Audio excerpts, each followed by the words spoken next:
Welcome to the 2-Minute Tech.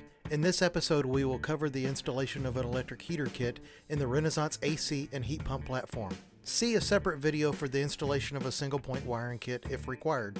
The electric heat kit is a self-contained module with a terminal block, circuit breakers, and electric heating elements. Ensure the correct model heater kit has been provided for the installation. Verify the size, voltage, and wattage. Remove the control panel and compressor access covers. Remove the blower and heater access panels from the unit. Locate the electrical knockout on the bulkhead wall. The location is identified by a label. Remove the label and remove the circular insulation patch from the opposite side of the bulkhead. Remove the knockout as required for the size of the field installed conduit. Remove the entire knockout if a single-point wiring kit is going to be used. Near the left side of the lower heater access opening, locate the 5-wire control cable with the 6-pin Molex plug.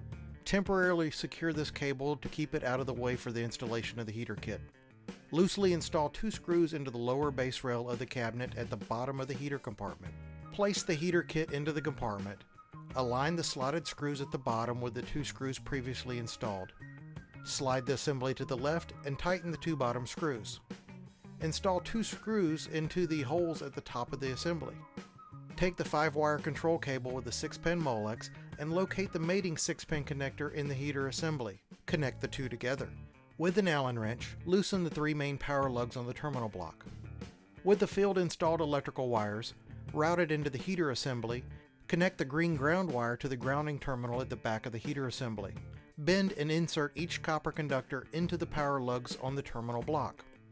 Securely tighten each lug and verify the factory connections are tight as well. Reinstall all panels and verify the operation of the system. The installation of the electric heater kit is now complete. See separate videos on installing a single-point wiring kit, additional accessory installation, and equipment setup. This concludes this episode of the 2-Minute Tech.